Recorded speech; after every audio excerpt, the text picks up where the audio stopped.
یہ تھا دین نے جو بتایا تھا. اب بنا مذہب.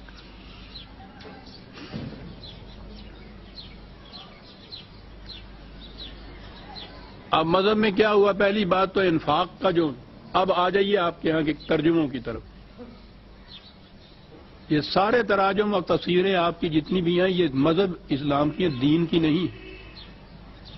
انفاق کا ترجمہ جو تھا کھلا رکھنا، اس کی جگہ ترجمہ کر دیا خرچ کرنا. تو خرچ میں تو پہلے آپ کی ملکیت ہو گئی نا کہ آپ کے پاس وہ ہے، یعنی رکھا ہوا ہے تو پھر اس میں سے خرچ کرتے ہیں نا. یہ انفاق کی جگہ ایک لفظ بدل دینے سے، خرچ کرنے سے ساری معنویت بدل گئی اس میں. خرچ تو آپ اپنے پیسے کو کرتے ہیں، تو ملکیت تو پہلے آ گئی نا ذاتی. اب اس میں سے خرچ کرنا کچھ. اب آ گیا جو قرآن نے کہا تھا زُیِّنَ لَہُ سُوءُ عَمَلِهِ. روک رکھنا جو تھا یہ سوء عمل تھا، وہ اس کے مقصد کو ختم کر دیتا تھا. اب یہی روک رکھنا جو ہے یہ مزین بن گیا. کیسے بنا؟ اب آئیے وہ جو کہا کرتے ہیں میرے دوست کہ یہ جو وضعی روایات ہیں انہوں نے کیا نقصان پہنچایا. ایک ہی مثال لے لیجیے. یہی جو میں نے آیت ابھی 9/34 تلاوت کی ہے، وہ جس میں یہ ہے کہ روک رکھتے ہیں اور وہ کھلا نہیں رکھتے تو یہ جہنم ہے اور اس میں تباہا جائے گا. تو جمع کرنے کو کنزتم یہاں مال کو جمع کرنا تو جہنم کی آگ بتایا ہے نا قرآن نے. اس کو کھلا رکھنا دین کا تقاضا بنایا ہے. اب یہ جمع کرنا جو ہے اس کے لیے جواز کہاں سے آیا؟ کیا بتا؟ ایک روایت ہے، مشکات میں ہے، بخاری میں ہے، سب مانتے ہیں اس کو، کہ جب یہ آیت نازل ہوئی، اندازہ لگائیے جب یہ آیت نازل ہوئی تو صحابہ میں بڑا اضطراب پیدا ہوا. جی بڑے بڑے کیپیٹلسٹ، بڑے بڑے سرمایہ دار، تو ٹھیک ہے اضطراب پیدا ہونا ہی تھا. کیا بات ہے، صحابہ کا کیا تصور پیش کیا جا رہا ہے. اضطراب کس چیز پہ؟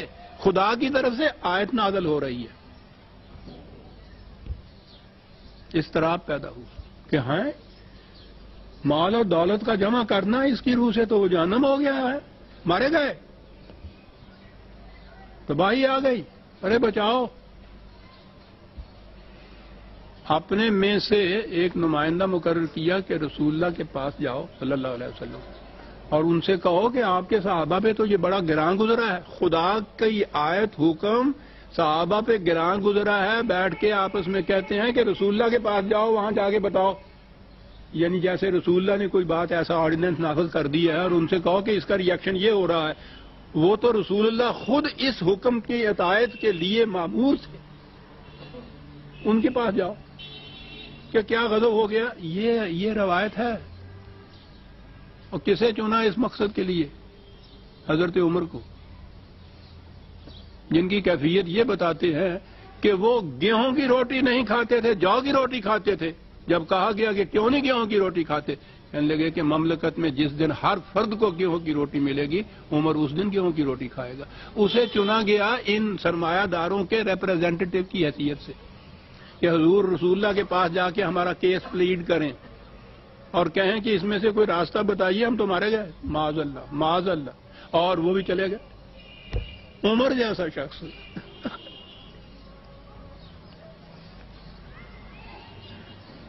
یعنی یہ افسانہ گھڑنے والوں کی بھی نظر آتا ہے ذہنی کچھ کیفیت ایسی پست تھی کہ ان کے کردار، ان کے کیریکٹروں کو بھی ذہن میں نہیں رکھا کہ کس کو بھیجنا چاہیے.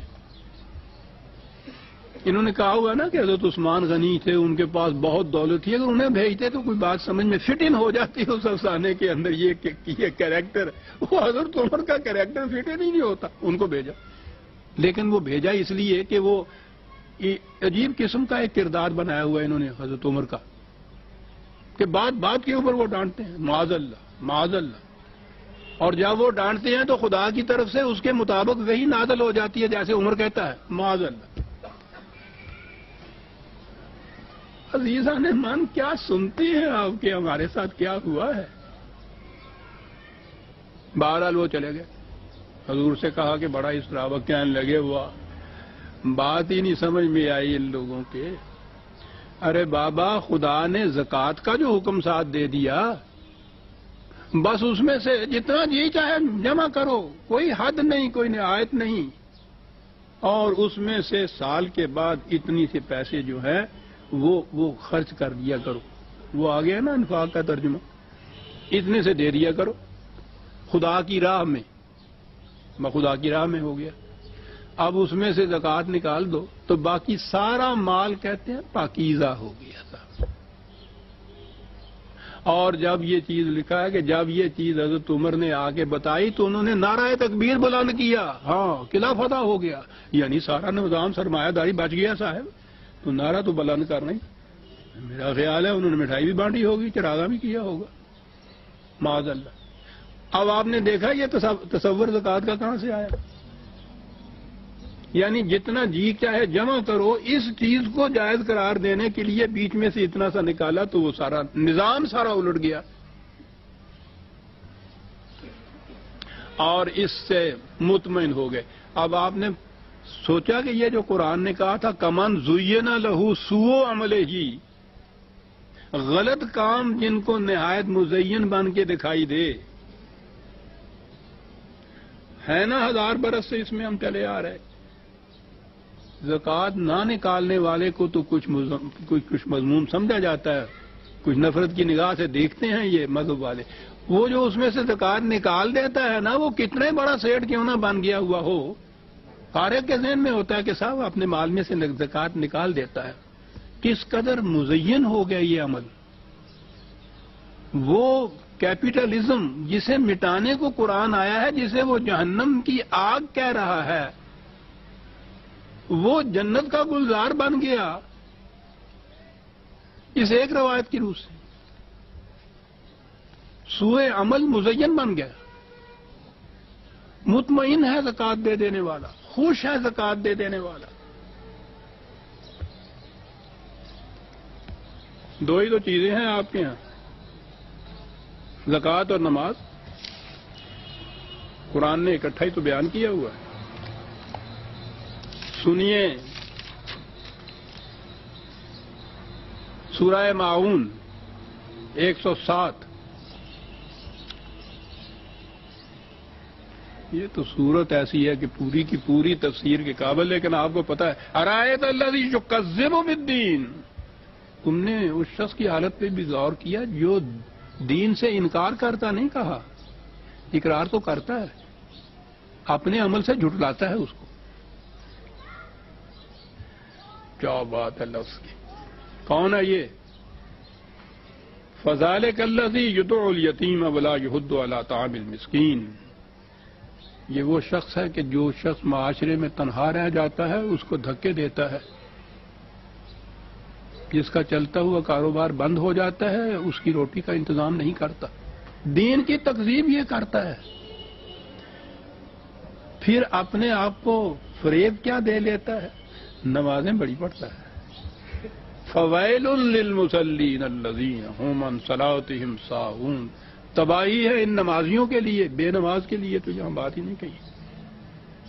تباہی ہے ان نمازیوں کے لیے کہ جو نماز کی غرض اور غایت اور مقصد کو تو نہیں جانتے. الذین هم عن صلاتهم ساہون، اس کو تو انہوں نے فراموش کیا ہے. الذین هم یراؤون، اور یہ جو محسوس حرکات و سکنات ہیں نا، کانوں تک آواز لے جاؤ، ہاتھ یہاں باندھو، رکوع میں یوں جاؤ، سجدہ یوں اس طرح سے کرو، سارا زور اس پہ دیا جاتا ہے. کہنے لگا اس کو نماز سمجھتے ہیں، صلاۃ، اور صلاۃ کی غایت جو تھی اس کو پس پشت ڈالا ہوا ہے. یہ تباہی ہے ان کے لیے. کہا کیا کرتے ہیں یہ؟ یمنعون الماعون، اس رزق کو جو بہتے پانی کی طرح رہنا چاہیے تھا بند لگا کے اپنے لیے روک رکھتے ہیں. ویل للمصلی. صلاۃ و زکوٰۃ دونوں چیزیں اکٹھی آتی ہیں قرآن میں. یہاں صلاۃ آ گئی اور زکوٰۃ والے کے متعلق یہ کہا یمنعون الماعون. بڑا صاف تھا یہ یار. یہاں سے کیسے نکل سکتے تھے؟ اجی صاحب نکلنے کی راہیں ہزار. کوئی بڑے سے بڑا اچھے سے اچھا آپ قانون بنائیے، وہ قانون بنا رہے ہوتے ہیں قانون دان، اور قانون توڑنے والے یہ سوچ رہے ہوتے ہیں کہ اس میں سے نکلنے کی راہیں کون سی ہیں.